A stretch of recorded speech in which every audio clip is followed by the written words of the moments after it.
Do you know the feeling of getting totally uncomfortable in new situations or just thinking about new situations? Do you feel anxious when you have to meet new people? Do you dread going into high-level meetings or to give a public talk? Do you know why this is happening? Would you like to know why this is happening so that you can understand yourself and your reactions better and you can take control of what is happening? Then you should listen to this podcast. You're listening to Exploring Brain and Mind, and I'm your host, Elke Wallace. In today's episode, I'm going into what I'm calling the internal warning system, a little area in the brain that's called the amygdala that used to keep us safe from impending dangers, especially from predators and other dangers in nature when we used to live in caves and open nature millennia ago. And it's now become very sensitive. It's reacting to everything and anything that is different from what we usually do, different from what we usually experience. And it shouts danger at the smallest thing that is not exactly within our comfort zone. So the amygdala developed over a long time and is still very active. Now, what is happening in the brain? When we want to do something new, when we want to meet new people, we want to give a public talk, we want to get into a new location, a new situation, no matter what it is. If it's something new, then the amygdala senses that and it checks with the hippocampus, which is the area in the brain that's responsible for memory. And if it can't find anything that's in any way similar to this new thing that's come up, then it will shout danger and alert us of that this could be something that is not good for us, something that is dangerous, something that could harm us. And this danger response leads to getting the body ready for the fight, flight, or freeze response that usually is linked to anxiety and to dreading stuff and to resisting change as well. I should include that really in the subject as well, because a lot of people resisting change, it feels uncomfortable, it feels not right, and they don't understand what happens when we are resisting to change. So, but it's not only the brain which reacts to impending different situations, people and all that. The mind kicks in as well at the same time. And the mind is often laden with limiting beliefs and irrational thoughts, like black and white thinking of this is the worst thing that could happen, and the people, they will hate me, and the people, they don't like me, and this location is super dangerous, or in a public talk, I will mess it up. And these thoughts contribute to the whole dread and anxiety of the new thing that you want to try and do. And the same thing happens, of course, when any kind of changes are happening, changes are announced, no matter what nature it is. It makes people feel uncomfortable, and then the danger reaction, all this internal warning system kicks in, makes people feel uncomfortable, and it keeps people from achieving success, from becoming confident, from standing out rather than just fitting in. And we are here to stand out instead of fitting in. And we can never achieve anything if we don't embrace starting new things, new hobbies, meeting new people, going to new places. How can we ever achieve something if we don't do that? Now, let me also explain what else is happening in the brain when we do new things. So I did explain that the brain, like the amygdala, checked with the hippocampus if there's anything similar in the memory, and if it hasn't found anything, that it will then kick into danger mode. What is missing are connections, neural connections that are linked to the new activity, new people, the talk that we want to give. And in order to get around this, we have to embrace this doing things anyway. You know that there's a book title and a book that says like, feel the fear and do it anyway. And it's absolutely right. We have to do new things. We have to stimulate the brain. We have to embrace change and look for positives in change rather than just sitting back and staying in our comfort zone. The comfort zone doesn't get us anywhere. It's the mechanism of the brain that wants to keep us safe, but the comfort zone does not get us anywhere.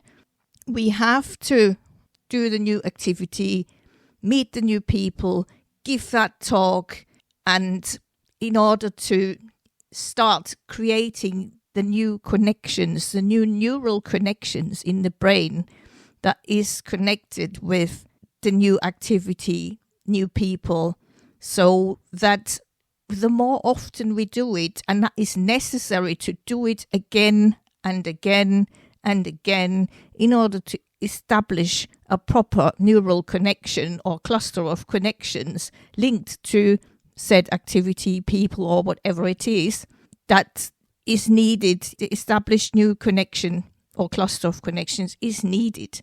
And we only get that by repetition. Prior to starting said activity or habit, what could we do to calm down the brain and the mind a bit so that it might not feel as uncomfortable when we do the new thing, when we look at what change might be coming? What we could do is to, for example, start reframing our negative thoughts that we might have. It could be doing it both in the mind, but as well as sometimes writing things down is helpful as well.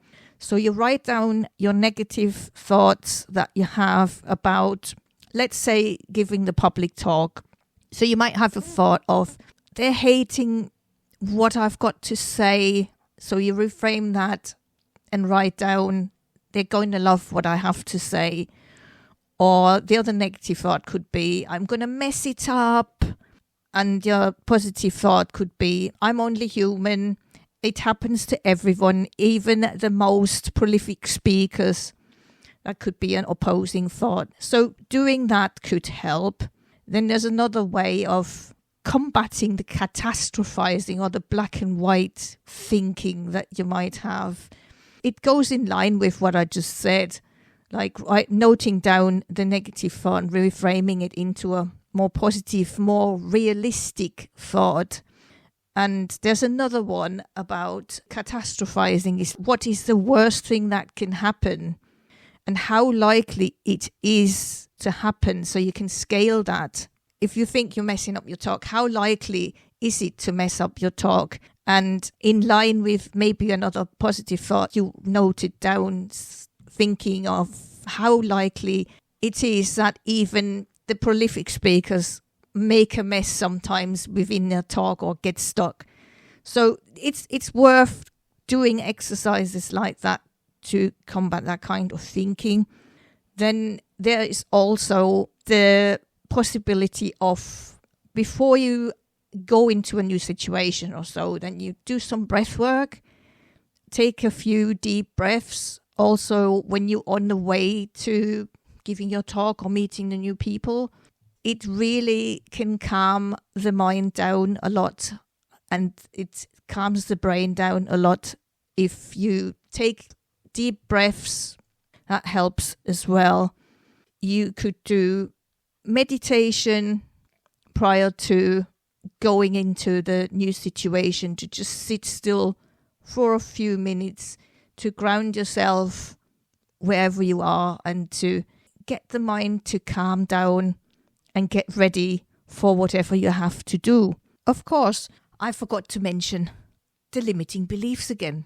which can have a huge impact in making new situations, new activities more uncomfortable. If you are very self-critical, if you have limiting beliefs that you're not enough, you don't like yourself, you don't love yourself, you are a bad person, whatever your limiting beliefs may be, they could impact as well. So you might need to start working on the limiting beliefs, as in combating them in a way. Again, with writing down, that might help, but you can also seek help from a coach or therapist with regards to limiting beliefs.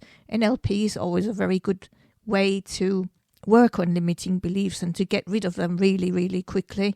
It's about finding proof for all these limiting beliefs that you might have. How true is it? You can scale how true you think it is, and sometimes it's not even necessary to get into the origin, where it comes from, but timeline therapy is a good one for that one, actually, to resolve that, to neutralize any kind of emotions. That helps with eradicating the beliefs as well, quicker than doing a big long deep dive into knowing where the beliefs come from.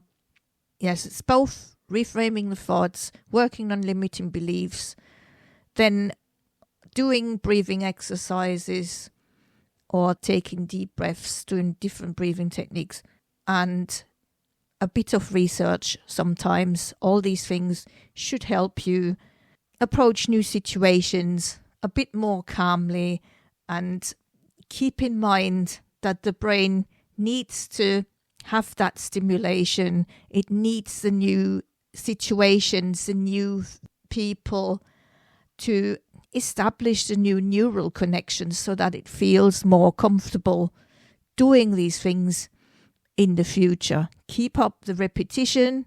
Try it, do it again and again and again. I hope that I helped a little bit with understanding what is happening and why you're feeling anxious, or why you're dreading new situations, why you're dreading change. And I hope it might make life a little bit easier in future. I hope that you will tune in again into the next episode. See you soon. If you enjoyed this episode of Exploring Brain and Mind, please follow and subscribe to Exploring Brain and Mind on Apple, Spotify, and all the other podcast providing outlets.